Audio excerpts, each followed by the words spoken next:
Welcome to the second lecture of this lecture series on Introduction to International Arbitration Practice. This second lecture is titled Mistakes to Avoid While Drafting Arbitration Agreements, also known as Pathological Arbitration Clauses. Pardon the lengthy title. Those who watched the first video might be wondering where arbitration practice was in it. Let me assure you, this course would not teach arbitration theory, but some theoretical discussion explaining the key concepts and doctrines act as a springboard to understand the practical aspects. For example, we discussed in the first lecture about the ingredients of an arbitration agreement, whether as per the unsettled model law or as per the Indian Arbitration and Conciliation Act. One of the ingredients was that there should be a reference to arbitration. In other words, in order to call an agreement as an arbitration agreement, the agreement should provide for a reference of disputes to arbitration. In this lecture, we will see that if an agreement provides arbitration merely as an option for both parties to agree once a dispute arises, such an agreement would not be an arbitration agreement.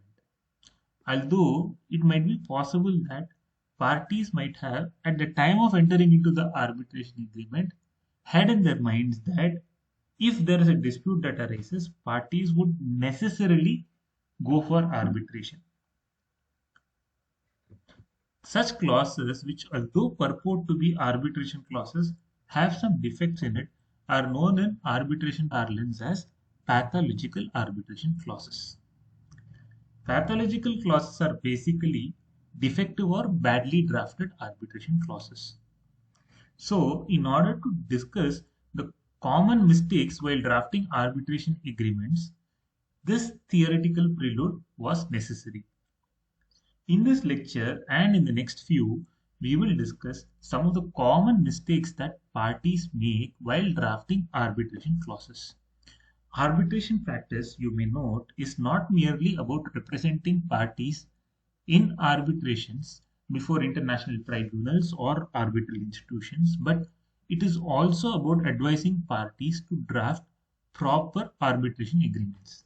In India, like in many other countries, this aspect of law practice is largely ignored. Through this lecture, we bring to the attention of lawyers about the importance of drafting good arbitration clauses. Before embarking on the exercise as to how to draft such arbitration clauses, it would be better to understand how not to draft those clauses. Especially now that we are well aware of what is meant by arbitration agreements from the first lecture of the lecture series. For your convenience, we have provided a link to the first lecture in the description to this lecture. Now, coming back to the topic of pathological arbitration clauses, the term pathological was first used in this context by Frederick Eisman in 1974, and thereafter the phrase has become quite popular in international arbitration jurisprudence. Courts have addressed pathological arbitration clauses with a variety of tools, mainly with the intent of enforcing arbitration clauses.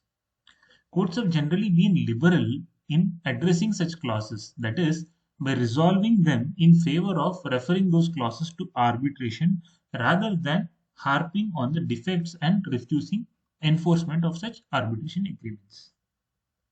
Unless, of course, the clause was so badly drafted that it cannot be, even by a reasonable stretch of imagination, considered to satisfy the ingredients of what constitutes an arbitration agreement. Now, you might also wonder why you should know about this topic. You might wonder why can't this guy straight away talk about arbitration pleadings, evidence, etc. Well, a pathological arbitration clause may have huge consequences and may entail substantial costs and efforts on your client. A badly drafted arbitration clause may even ruin your reputation as a good lawyer. So, be very, very careful in drafting these arbitration clauses. It might sound very simple. I'm talking by experience. It might sound very simple, but it is important that arbitration clauses are drafted properly. A slight mistake here and there might have huge consequences. Now, let me establish this with an example. Consider the below clause. In case of such failure, the dispute shall be referred to sole arbitrator to be mutually agreed upon by the parties. In case the parties are not able to arrive at such an arbitrator, the arbitrator appointed shall be in accordance with the rules of arbitration of the Singapore Chamber of Commerce. Please pause this video for a moment and find out what's wrong with this clause. On the first reading, you will ask, what's wrong with this clause? This clause seems to be fine. But on a closer reading, and maybe with the help of a search engine, you will notice that there is no institution or arbitral institution called as the Singapore Chamber of Commerce. The parties here probably got confused between International Chamber of Commerce and Singapore International Arbitration Center. So, this is a type of defect where parties agree to refer the dispute to a non-existent arbitral institution. If there is no such institution, how can the arbitration be conducted as per the rules of such non-existent institution? I will underline the defective portion of the clause for your convenience. So the defective portion is the phrase rules of arbitration of the Singapore Chamber of Commerce, which is a non-existent arbitral institution. You might wonder if this fact situation we discussed just now was real. In fact, this arose out of the case of Pricol Limited versus Johnson Controls Enterprises Limited, a decision of the Supreme Court of India in 2014 and reported in 2054 Supreme Court cases, page 177. The decision arose out of a joint venture agreement between the said parties. We have provided the link to the decision in the lecture's description. So, the lesson that we learn is that if you are opting for an arbitral institution, make sure that you refer to the institution's name correctly in your arbitration clause. This type of defect typically takes place when non-lawyers negotiate the arbitration clause. Nevertheless, such defects are quite common. For those supremely confident lawyers, let me tell you about this transaction from a press release dated about 10 years ago, that is, dated 27 March 2012. And I quote, Johnson Controls, a global leader in automotive setting, overhead systems, door and instrument panels, and interior electronics, has formed a joint venture with Pricol Limited, a leading supplier of automotive instrument clusters in India. About Johnson Controls.